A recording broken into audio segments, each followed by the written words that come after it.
Hello dear students and learner, welcome to Civil Centric and my name is Mohammad Shahnawaz Ahmad. और आज हम लोग discussion करेंगे कि फ्लूइड मैकेनिक्स जो सब्जेक्ट हम लोग पढ़ने जा रहे हैं, इस सब्जेक्ट का सिलेबस क्या होगा और हम लोग किस तरीके से स्टडी करेंगे। लेकिन इससे पहले सबसे पहले हम लोग ये बात करेंगे कि इस सब्जेक्ट का डिफरेंट एग्जामिनेशन में जो वेटेज है वो वेटेज कितने नंबर का होता है। ठीक है, तो देखिए सबसे पहले तो आपको बता दिया जाए कि हम लोगों का जो ये सब्जेक्ट है ये प्योरली गेट के सिलेबस के हिसाब से हम लोग पढ़ेंगे, उसके हिसाब से हम लोग डिफाइन करेंगे, उसके हिसाब से हम लोग इस सब्जेक्ट को स्टडी करेंगे। तो आपको ये जो सिलेबस लिखा गया है ये किसके हिसाब से लिखा गया है? गेट एग्जामिनेशन के पॉइंट ऑफ व्यू से लिखा गया है। तो देखिए अगर आपको गेट में इसका वेटेज का बात किया जाए तो देखो वैसे तो ये एक ऐसा बेसिक सब्जेक्ट है जो हर एग्जामिनेशन में आपसे पूछा जाएगा।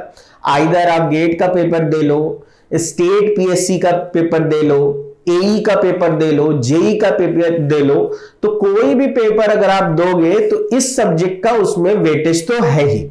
लेकिन चूंकि हम लोगों का जो फोकस है वो गेट एग्जामिनेशन के पॉइंट ऑफ व्यू से है, इसलिए मैं डिस्कशन जो करूंगा वो किस पॉइंट से करूंगा? गेट के पॉइंट ऑफ व्यू से करूंगा। तो देखिए लास्ट 2 ईयर का अगर इस सब्जेक्ट का वेटेज देखा जाए तो लास्ट 2 ईयर से फ्लूइड मैकेनिक्स से सेपरेटली 6 मार्क्स के क्वेश्चन पूछे जा रहे हैं। क्लियर है? लेकिन ऐसा नहीं है कि हर साल ही आपको 6 नंबर के क्वेश्चन पूछे जाएंगे। अगर आप उससे पहले का पेपर देखते हैं तो इससे 8 मार्क्स के क्वेश्चन भी पूछे गए हैं, 9 मार्क्स के भी क्वेश्चन पूछे गए हैं। दैट इज की ऑन एन एवरेज अगर आप सोचोगे ना तो बेसिकली आप मान के चलो 6 to 8 मार्क्स के क्वेश्चन सेपरेटली इस सब्जेक्ट से आपको पूछे जाएंगे। मतलब कि 6 नंबर तो लास्ट 2 साल से आ ही रहा है, लेकिन आप पहले का पेपर देखोगे तो 9 मार्क्स का भी पूछा गया है, 8 मार्क्स का भी पूछा गया है, एक बार 10 मार्क्स का भी पूछा गया है। तो आप इतना फोकस कर लो कि कम से कम 6 नंबर का पेपर तो आना ही आना है, और अगर ज्यादा ज्यादा देखा जाए तो 8-9 मार्क्स का क्वेश्चन पूछेगा एक सेपरेट सब्जेक्ट से। ठीक है, तो देखिए इस सब्जेक्ट को हम लोग गेट के पॉइंट ऑफ व्यू से देखते हैं तो 6 से 8 मार्क्स का पेपर इसमें पूछा जाता है। वैसे अगर आप इस सब्जेक्ट को इंजीनियरिंग सर्विसेज के पॉइंट ऑफ व्यू से देखोगे तो देखो इंजीनियरिंग सर्विसेज का जो एग्जामिनेशन होता है ना वो 2 पार्ट में होता है। एक होता है पेपर 1 यानी कि प्रीलिम्स होता है, फर्स्ट जो स्टेज होता है 2 स्टेजेस में, और जब आप प्रीलिम्स क्वालिफाई करोगे तब आप मेंस के पेपर पे जाओगे। तो प्रीलिम्स में इसका जो वेटेज है वो अप्रोक्सीमेटली 30 मार्क्स का है। 30 to 35 मार्क्स का क्वेश्चन सेपरेटली फ्लूइड मैकेनिक्स से पूछा जाता है, ऑब्जेक्टिव क्वेश्चंस आते हैं। क्लियर है? और अगर आप फर्स्ट स्टेज को क्वालिफाई कर लेते हो तो मेंस में जो होता है वो कन्वेंशनल पेपर होता है, और उस कन्वेंशनल पेपर में आपको इस सब्जेक्ट से अप्रोक्सीमेटली आपको बता दिया जाए तो 40 मार्क्स के क्वेश्चन हर साल पूछे जाते हैं। ठीक है, लेकिन हम लोगों का फोकस चूंकि गेट पर है तो हम लोग गेट के ऊपर ही सिलेबस को डिफाइन करेंगे, उसके अकॉर्डिंग ही चलेंगे आपको। ठीक है, तो देखिए सबसे पहले यहां पर हम लोगों ने गेट के पॉइंट ऑफ व्यू से उसके सिलेबस को लिखा है, और इसी सब्जेक्ट को हम लोग बिल्कुल ही 0 लेवल से शुरू करेंगे, एकदम बेसिक लेवल से। आपको कुछ आता हो या ना आता हो कोई दिक्कत वाली बात नहीं है, बस आप सीरियल ऑर्डर में फर्स्ट लेक्चर से ध्यान से लेक्चर देखेंगे, धीरे धीरे धीरे धीरे आपको चीजें क्लियर होने लगेंगी। आपका बेस जब बन जाएगा तो अपने आप ये सब्जेक्ट समझ में आने लग जाएगा, और केवल ये सब्जेक्ट समझ नहीं आएगा, आपको लगेगा कि हाँ इस सब्जेक्ट पे आपका क्या है, कमांड है, और आप इस सब्जेक्ट से कोई भी क्वेश्चन आता है तो आप उसको छोड़ेंगे नहीं। क्लियर है? तो देखिए इसके अगर सिलेबस की बात किया जाए तो सबसे पहला जो लेक्चर आपको दिया जाएगा या सबसे पहले आपको जो सिखाया जाएगा वो ये सिखाया जाएगा कि basic introduction of fluid mechanics क्या होता है। दैट इज कि ये सब्जेक्ट जो है इसका बेसिक इंट्रोडक्शन सबसे पहले लेक्चर में हम लोग देखेंगे, जिसमें हम लोग ये बात करेंगे कि आखिर इस सब्जेक्ट को पढ़ने की जरूरत क्या है। देखो हमेशा याद रखो, कोई भी चीज या कोई भी काम करते हो तो उसका एक मोटिव होता है, उसके करने के पीछे एक कारण होता है। तो सबसे पहले हम लोगों को ये पता होना चाहिए कि why we studied fluid mechanics, हम लोग क्यों पढ़ते हैं इस सब्जेक्ट को और इस सब्जेक्ट को पढ़ने की जरूरत क्या है। तो सबसे पहला लेक्चर जो होगा, सबसे पहला हम लोग डिस्कशन जो करेंगे वो ये कि फ्लूइड मैकेनिक्स क्या है, इस सब्जेक्ट को पढ़ने की क्या जरूरत है। इसीलिए हमने लिखा है कि ये मेरा basic introduction of fluid mechanics है। इस पार्ट से कभी भी आपको एग्जामिनेशन में क्वेश्चन नहीं आएगा, बट इसको पढ़ा इसलिए जाता है ताकि हम लोग ये समझ पाए कि हमारा मोटिव इस सब्जेक्ट को पढ़ने का अप्रोच क्या होगा, कैसे पढ़ना है। जब तक अप्रोच क्लियर नहीं होगा क्वेश्चन सॉल्व नहीं होगा। ठीक है, चलिए तो सबसे पहले हम लोग बात करेंगे बेसिक इंट्रोडक्शन की, देन उसके बाद जो हम लोग पढ़ेंगे वो ये पढ़ेंगे कि डिफिनेशन ऑफ फ्लूइड क्या होता है। और ये फ्लूइड के डिफिनेशन से भी आपको बता दिया जाए, कई बार ऐसा होता है कि 1 मार्क्स के बहुत सिंपल क्वेश्चन बहुत सारे स्टेट पीएससी एई जेई के पेपर में इससे क्वेश्चन पूछ लिए जाते हैं। ठीक है, तो सबसे पहले हम लोग उसके इंट्रोडक्शन के बाद क्या पढ़ेंगे, सबसे पहले इंट्रोडक्शन पढ़ेंगे, देन उसके बाद हम लोग पढ़ेंगे डिफिनेशन ऑफ फ्लूइड, हम लोग फ्लूइड के बारे में जानने की कोशिश करेंगे।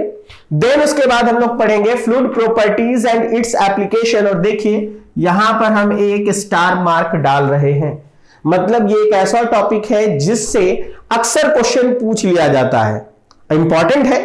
देखो 2 कैटेगरी में बांटेंगे, एक इंपॉर्टेंट और एक वेरी वेरी इंपॉर्टेंट। तो ये इंपॉर्टेंट की कैटेगरी में आता है, इससे क्वेश्चन आपको पूछे जाते हैं, किससे, फ्लूइड प्रॉपर्टीज और इसके एप्लीकेशन से। क्लियर है। देन इसको पढ़ने के बाद हम लोग जो टॉपिक स्टार्ट करेंगे उस टॉपिक का नाम होगा फ्लूइड स्टैटिक्स। और फ्लूइड स्टैटिक्स में आपको ये सारे टॉपिक्स पढ़ने जो यहां हमने लिख दिए हैं। तो फ्लूइड स्टैटिक्स में सबसे पहला टॉपिक जो हम लोग स्टडी करेंगे वो सबसे पहला टॉपिक होगा प्रेशर एंड इट्स मेजरमेंट। और इसी में हम लोग सीखेंगे मैनोमेट्री क्या है और प्रेशर को मेजर करने के लिए हम लोग मैनोमीटर का इस्तेमाल कैसे करते हैं। और इस मैनोमेट्री से याद रखिएगा अक्सर एग्जामिनेशन में क्या पूछा जाता है, न्यूमेरिकल, और ये आपको बहुत ही इंपॉर्टेंट है, ये भी याद रखिएगा। अक्सर इस पे एक क्वेश्चन एग्जामिनेशन में पूछ लिया जाता है प्रेशर एंड इट्स मेजरमेंट पे, कि आपको एग्जामिनेशन में एक मैनोमीटर बना के दिया जाएगा और आपको कहा जाएगा प्रेशर की रीडिंग अब बताइए। क्लियर है। तो ये one of the important topic है, इसलिए इस पे देखिए डबल स्टार मैंने मारा है। ठीक है, ये ध्यान रखिएगा, जिस टॉपिक को भी मैंने डबल स्टार किया है इसका मतलब ये है कि ये टॉपिक ज्यादा इंपॉर्टेंट है। इसके बाद आ जाता है आपको हाइड्रोस्टैटिक फोर्स। ठीक है, हाइड्रोस्टैटिक फोर्स का जो टॉपिक होगा ये हम लोग प्लेन सरफेस पर भी पढ़ेंगे और कर्व्ड सरफेस पर भी पढ़ेंगे। यहां पर बस हेडिंग लिख के हमने छोड़ दिया है। ये टॉपिक जो है ये आपको हमेशा याद रखिए, ये टॉपिक वेरी वेरी इंपॉर्टेंट है। ये टॉपिक क्या है, वेरी वेरी इंपॉर्टेंट है, क्योंकि इस टॉपिक पे बहुत ही अच्छे न्यूमेरिकल बनते हैं। तो अगर बहुत अच्छा न्यूमेरिकल बनाना होगा तो इस टॉपिक पर वो न्यूमेरिकल बनाया जाएगा। ठीक है, दैट इज फ्लूइड स्टैटिक में पहला टॉपिक ये होगा, दूसरा टॉपिक ये पढ़ाया जाएगा आपको। जब ये टॉपिक आप पढ़ लोगे तो तीसरा टॉपिक आता है आपका बुओयंसी एंड फ्लोटेशन। बुओयंसी एंड फ्लोटेशन से लगभग हर एग्जाम में ही आपको क्वेश्चन मिलेगा। कोई भी एग्जाम दे लो, चाहे गेट का दो, इंजीनियरिंग सर्विसेज का दो, एई का पेपर दो, जेई का पेपर दो, स्टेट पीएससी का पेपर दो, कोई भी पेपर दोगे तो ये one of the favourite subject है, या ये टॉपिक है, या ये कहिए कि one of the important topic है जो एग्जामिनेशन में पूछा जाएगा। तो ये भी आपको किस कैटेगरी में है, ये भी आपको very very very important category में आता है। ठीक है, इस पर आपको थ्योरेटिकल क्वेश्चंस भी बनते हैं, कॉन्सेप्चुअल क्वेश्चन भी बनते हैं, और इस पर आपको न्यूमेरिकल भी बहुत प्यारे प्यारे बनते हैं। ठीक है, दूसरी चीज, इस टॉपिक को एक चीज और याद रखना, ये टॉपिक इंपॉर्टेंट होता है किस पॉइंट ऑफ व्यू से, इंटरव्यू के पॉइंट ऑफ व्यू से। अक्सर बच्चा अगर इंटरव्यू तक पहुंचता है, कोई एग्जाम दो, अगर आप मान लो गेट में अच्छा रैंक लाते हो, पीएससी के इंटरव्यू में जाते हो और आपने कहा है कि your favourite subject is fluid mechanics, then आपसे इस टॉपिक से क्वेश्चन जरूर पूछा जाएगा, क्योंकि इस टॉपिक से बहुत ही अच्छे और कॉन्सेप्चुअल क्वेश्चन को पुटअप किया जा सकता है जो आपसे पूछा जा सकता है। ठीक है, तो ये टॉपिक ना इंटरव्यू के पॉइंट ऑफ व्यू से भी बहुत इंपॉर्टेंट है। क्लियर है। तो बुओयंसी एंड फ्लोटेशन जब हम लोग पढ़ चुके होंगे, दैट इज कि ये पूरा प्रेशर मेजरमेंट से लेकर के बुओयंसी एंड फ्लोटेशन तक आपको जो टॉपिक है ये किसके अंदर आता है, ये आता है फ्लूइड स्टैटिक्स के अंदर आता है। तो फ्लूइड स्टैटिक्स आप यहां पे पढ़ चुके होंगे। देन इसके बाद हम लोग आएंगे और हमारा टॉपिक होगा फ्लूइड काइनेमेटिक्स। तो उसके बाद नेक्स्ट टॉपिक जो हम लोग स्टडी करेंगे काइनेमेटिक्स, इससे एग्जामिनेशन में न्यूमेरिकल्स पूछे जाते हैं, इंपॉर्टेंट टॉपिक है। क्लियर है। और फ्लूइड काइनेमेटिक्स में हम लोग पूरा डिटेल में डिस्कशन करेंगे क्यों क्या क्या होता है, पाथ लाइन क्या होता है, स्ट्रेट लाइन क्या होता है, तो स्ट्रीम लाइन क्या होता है। ये सारे टॉपिक्स किसके अंदर आते हैं, फ्लूइड काइनेमेटिक्स के अंदर आते हैं। तो हम लोग स्टैटिक्स के बाद सबसे पहले फ्लूइड काइनेमेटिक्स को स्टडी करेंगे, ये इंपॉर्टेंट टॉपिक है। इसके बाद हम लोग पढ़ेंगे fluid dynamics and flow measurement. तो फ्लूइड डायनेमिक्स में एंड फ्लो मेजरमेंट पे हम लोग डिस्कशन करेंगे। तो फ्लूइड डायनेमिक्स में हम लोग सबसे पहले पढ़ेंगे टाइप्स ऑफ फ्लो को, कितने प्रकार के फ्लो होते हैं, और फ्लो मेजरमेंट में हम लोग डिफरेंट टाइप्स ऑफ डिवाइसेस को स्टडी करेंगे। और ये जो डिफरेंट टाइप्स ऑफ डिवाइसेस हैं ये आपके लिए बहुत इंपॉर्टेंट होगा। यानी कि आपको venturi meter, orifice meter, pitot tube, I think आपने कॉलेज में नाम सुना होगा, ठीक है, क्योंकि ये जो डिवाइसेस हैं वो इसी में पढ़ाया जाएगा। फ्लो को मेजर करने वाले डिवाइसेस का नाम होता है venturi meter, orifice meter, elbow meter, nozzle meter. ये सारे डिवाइसेस जो हैं, ये सारे डिवाइसेस हम कहां पर स्टडी करते हैं, वो हम लोग फ्लूइड डायनेमिक्स में भी फ्लो मेजरमेंट में जाकर के हम लोग स्टडी करेंगे। क्लियर है? जब ये पढ़ लेंगे हम लोग, देन हम लोगों का नेक्स्ट टॉपिक होगा viscous flow of incompressible fluid. इसमें हम लोग क्या करेंगे, लैमिनार फ्लो और टर्बुलेंट फ्लो दोनों के बारे में स्टडी करेंगे, लेकिन हम लोगों ने टर्बुलेंट फ्लो को अलग से फिर से स्टडी करना है। इसलिए इस पर्टिकुलर टॉपिक में हम ज्यादातर किसको डिस्कशन करेंगे, लैमिनार फ्लो को। ये टॉपिक बेसिकली किस पॉइंट ऑफ व्यू से इंपॉर्टेंट है, न्यूमेरिकल के। इस टॉपिक से आपको न्यूमेरिकल्स पूछे जाते हैं अक्सर। ये बहुत ज्यादा टफ टॉपिक नहीं है, फार्मूला बेस है। अगर आपने कॉन्सेप्ट को समझ लिया है, इक्वेशंस अगर आपको पता है, वैल्यूज पुटअप करोगे, सॉल्व करोगे, आंसर मिल जाएगा। तो ये टॉपिक आपको न्यूमेरिकल के लिए इंपॉर्टेंट है, इससे न्यूमेरिकल पूछा जाता है। इस फ्लूइड डायनामिक टॉपिक से आपको क्या है, जो डिवाइसेस है उनके बारे में आपको पूछा जाएगा। क्लियर है? अब उसके बाद हम लोग पढ़ेंगे फ्लो थ्रू पाइप्स, और ये बहुत बहुत बहुत इंपॉर्टेंट है, इसको याद रखिए। ये बहुत बहुत बहुत इंपॉर्टेंट है, बहुत ही ज्यादा इंपॉर्टेंट है गेट के पॉइंट ऑफ व्यू से। अक्सर आपको इस पर एक क्वेश्चन मिलेगा फ्लो थ्रू पाइप से। फ्लो थ्रू पाइप्स में हम कनेक्शंस की भी बात करेंगे, लॉसेस की भी बात करेंगे, सब बात करेंगे। तो फ्लो थ्रू पाइप में आपको series connection, parallel connection, different types of losses in pipe flow, ये सारा डिस्कशन हम लोगों को कहां होता है, फ्लो थ्रू पाइप में होता है। और ये टॉपिक बहुत ज्यादा इंपॉर्टेंट है गेट पॉइंट ऑफ व्यू से। मान के चलो कि इस टॉपिक से तो हर बार ही क्वेश्चन पूछ रहा है, ठीक है। इसके बाद हम लोगों को पढ़ना होगा बेसिक एलिमेंट्री फ्लो। इस टॉपिक से देखो गेट में बहुत कम क्वेश्चन पूछा जाता है, बट एटलीस्ट आपको बेसिक नॉलेज होना चाहिए टर्बुलेंट फ्लो का, इसलिए ये टॉपिक आपको पढ़ाया जाएगा। कोई भी टॉपिक ऐसा नहीं होगा कि आपको छोड़ा जाए। माना कि इस पर बहुत कम गेट का क्वेश्चन आता है, वो बहुत कम इंपॉर्टेंट है गेट के पॉइंट ऑफ व्यू से, लेकिन चूंकि आपके सिलेबस में लिखा है तो इसको भी हम लोगों को ध्यान से ही पढ़ना है। मान लो इस बार ही क्वेश्चन आ जाए, कभी नहीं पूछता है अलग बात है, लेकिन इस बार पूछ दिया तो जब आ जाएगा पेपर में तब पढ़ोगे। तो हम लोगों को सारी पॉसिबिलिटी को लेके चलना है, क्या पूछा जाएगा और क्या नहीं पूछा जाएगा, ठीक है। इसलिए कोई भी टॉपिक हम लोग छोड़ करके नहीं चलेंगे, इसलिए आपको टर्बुलेंट फ्लो को भी पढ़ाया जाएगा। क्लियर है? इसके बाद आपका टॉपिक आता है बाउंड्री लेयर थ्योरी।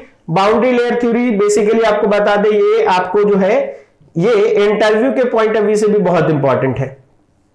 ये एक ऐसा टॉपिक है जिससे इंटरव्यू में भी बहुत सारे क्वेश्चंस पूछे जाते हैं, क्योंकि इसी थ्योरी में हम आपको सिखाएंगे कि बाउंड्री लेयर का सेपरेशन कैसे होता है, लिफ्ट फोर्स कैसे लगता है, ड्रैग फोर्स कैसे लगता है। मान लो एरोप्लेन है, एरोप्लेन पर लिफ्ट फोर्स कैसे एक्ट कर रहा है, ठीक है। आप एक बॉल फेंक रहे हो तो उसके ऊपर से हवा जब पास कर रहा है तो उसके ऊपर ड्रैग कितना लग रहा है। तो lift force, drag force, shape of the body कैसी होनी चाहिए, ये सारा का सारा फिनोमेना हम लोग कहां स्टडी करेंगे, वो हम लोग स्टडी करेंगे बाउंड्री लेयर थ्योरी में। इसलिए बाउंड्री लेयर थ्योरी से अक्सर कॉन्सेप्चुअल क्वेश्चन पूछे जाते हैं। तो इस टॉपिक से आपको न्यूमेरिकल भी पूछा जाता है, लेकिन कॉन्सेप्चुअल क्वेश्चन भी पूछा जाता है। एंड लास्ट टॉपिक आपको जो हम पढ़ाएंगे वो होगा आपका डायमेंशनल एनालिसिस। और डायमेंशनल एनालिसिस में आपको बेसिकली मॉडल टेस्टिंग से क्वेश्चन आता है। इसमें एक टॉपिक हम आपको पढ़ाएंगे मॉडल टेस्टिंग, और आप प्रीवियस ईयर गेट का पेपर उठा के देखेंगे तो मॉडल टेस्टिंग से अक्सर न्यूमेरिकल पूछा जाता है, लेकिन बहुत ही इजी टॉपिक है, one of the easiest topic है ये डायमेंशनल एनालिसिस। जिस बच्चे को फार्मूला समझ में आता है बस उसमें वैल्यू रखेगा, आंसर चलाएगा। तो डायमेंशनल एनालिसिस से क्या होता है, अक्सर एक नंबर का क्वेश्चन पूछा जाता है, वो होता है न्यूमेरिकल, ठीक है। तो सबसे लास्ट में हम लोग डायमेंशनल एनालिसिस पढ़ेंगे। इसमें दो टाइप के क्वेश्चन होंगे, आइदर न्यूमेरिकल पूछेगा तो न्यूमेरिकल हमेशा मॉडल टेस्टिंग भी पूछेगा, या फिर अगर कॉन्सेप्चुअल क्वेश्चन पूछेगा तो different types of dimensionless number होते हैं और मॉडल्स लॉ होते हैं, इन पर पूछा जाता है। जैसे आपसे पूछ लिया जाएगा रेनॉल्ड्स नंबर क्या होता है, यूलर नंबर क्या होता है, मैक नंबर क्या होता है, वेबर नंबर क्या होता है, न्यूटन नंबर क्या होता है, कैचेस नंबर क्या होता है, these are the dimensionless number. तो अक्सर पूछा जाता है कि ये नंबर किसके बराबर होता है, 4 ऑप्शन दे दिया जाता है। Basically these numbers are the ratio between the different types of forces. अब ये किस फोर्सेस का रेशियो होते हैं, क्या होते हैं, ये सारी चीजें हम लोग कहां डिस्कस करेंगे, ये सारी चीजें हम लोग डिस्कस करेंगे किसके अंदर, डायमेंशनल एनालिसिस के अंदर। और यहां तक ये आपका, और इससे हमेशा याद रखो 1 मार्क्स के न्यूमेरिकल पूछे जाते हैं। अगर न्यूमेरिकल होगा तो मॉडल टेस्टिंग से पूछा जाएगा, और अगर क्वेश्चन पूछा जाएगा कॉन्सेप्चुअल तो डायमेंशनलेस नंबर का हमेशा क्वेश्चन पूछा जाएगा। ठीक है, तो ये पूरा का पूरा मेरा क्या होगा, फ्लूइड मैकेनिक्स का क्या है, ये सिलेबस है जो हम आपको पढ़ाएंगे। अभी बोर्ड पर तो आपको दिख रहा है कि ये बस इतना ही है, लेकिन हर टॉपिक में बहुत सारे पॉइंट्स हैं और बहुत सारे केसेस हैं, और उन सारे केसेस को हम लोग बहुत ही डीपली स्टडी करेंगे। कोई भी टॉपिक ऐसा नहीं होगा जो छूट जाए। और बिलीव मी, आपको कुछ नहीं करना है, बस सिंसियरली लेक्चर को फॉलो कीजिएगा। फर्स्ट लेक्चर से डायरेक्ट फॉलो कीजिएगा, और कभी भी ऐसा मत करना कि बीच का एक लेक्चर छोड़ दिया आगे का पढ़ते हैं। यकीन मानो, अगर तुमको ये पता होगा तो फिर ये समझ में आएगा, और अगर तुमको फ्लूइड के बारे में पता होगा देन तुम फ्लूइड प्रॉपर्टी को पढ़ सकते हो। जब तक तुम किसी इंसान के बारे में नहीं जानते हो, उसकी खासियत, उसकी विशेषता कैसे समझ लोगे?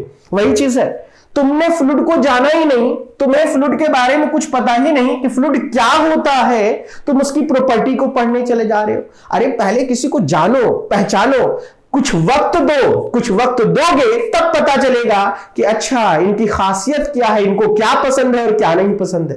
तो यहां भी वही है, सब्जेक्ट को पढ़ना है तो सब्जेक्ट के बारे में पता करो। पहले ये सीखो कि ये क्या है, और फिर ये भी जानो कि इसकी जरूरत मुझे क्या है, मुझे क्यों पढ़ना है, मुझे इसको पढ़ करके क्या मिलेगा। सिर्फ इसलिए पढ़ रहे कि एग्जामिनेशन निकल जाए, नहीं।